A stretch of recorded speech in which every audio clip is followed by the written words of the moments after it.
not going to lick envelopes. Well, who asked you to? See, that's what this, little spongy thing is for. I thought we kind of agreed I was going to steer clear of the campaign. Well, I never agreed to that. Honey, why are you making this so difficult? It doesn't have to be. Yeah, sure, as long as I do what you tell me to do and jump on the Danny for mayor bandwagon, right? Dad. Honey, I'm not a political animal. I'm just a doctor, you know? Maybe if one of the candidates needs a conscience, I'll arrange for a transplant. Well, Danny's not a politician, and he's got a heart, and he's got a conscience. And he's going to do great things for Springfield, with or without the support of his father-in-law. I wasn't talking about Danny. Look, I'll leave the cheesy jokes to your brother, okay? Okay, good, because I didn't ask you here to talk about Danny's campaign. I actually need your help with something else. Ah, thank God. All right, shoot, go ahead. Well, you know that I've been spending a lot of hours working at the Hotline Center. And I've been getting a lot of calls from young people struggling with addictions, which is very upsetting. It must be. And I just realized that I don't really know as much as I should. You know, you and Mom, I think, protected me a lot when things weren't so good. We tried. I was just hoping that maybe you could help me understand what drives a person to alcohol or drugs, or even gambling. I mean, it's all the same love of control, right? Pretty much. And I just want to understand what triggers it. What makes a person want something that they know that they shouldn't have. Alcoholism is a disease. I mean, I can't speak for the others. Okay, well then in your own experience, in your own situation, was there certain things that maybe sent you, were guarantees to send you back into drinking, or was it like an escape? Yeah. Escape is a big part of it. I'm sorry if this is painful for you. It's all right. I mean, if it helps somebody else, that's fine. I know that a lot of your rough times happened before I was born. Like, you know, in the 70s. How was your life then?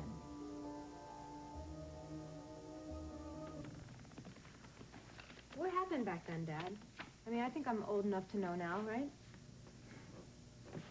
Honey, you know that I am not proud of the life that I lived back then. Was it because of something that you did?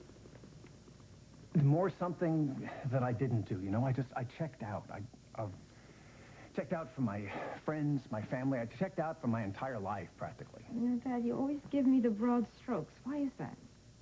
Maybe because I feel that I've told you everything that you really need to know. The important thing is what keeps me from drinking now, not what started it. You already know that I'm a recovering alcoholic. You know that I live my life one day at a time.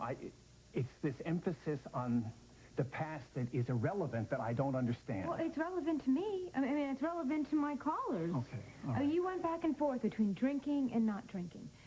So, what makes a man who's fought so hard to stay on the wagon fall off the wagon again? I mean, what is it? What is it that set you off? All right, in the first place, what makes you so sure that it's just one thing? Well, I'm not. I mean, I'm just asking. I mean, my life was a mess for a lot of reasons, not just one thing, you know, and alcohol there is sort of numbing, you know, it makes you forget. Forget what? Forget what? Forget a lot of things. Like what things? Like one of those things, maybe Marianne Carruthers.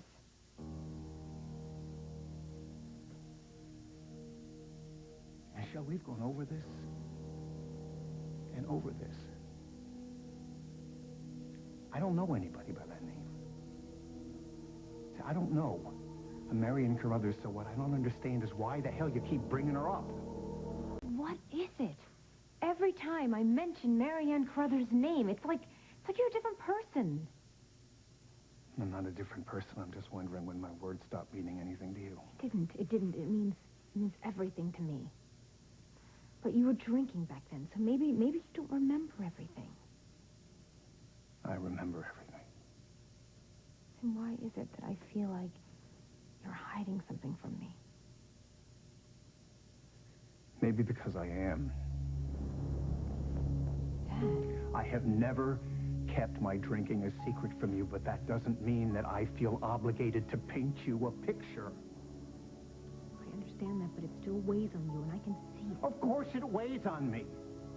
I mean, I practically destroyed my life, but what I don't understand is why you leap to this assumption, right? That all my problems, all my troubles are because of this one person.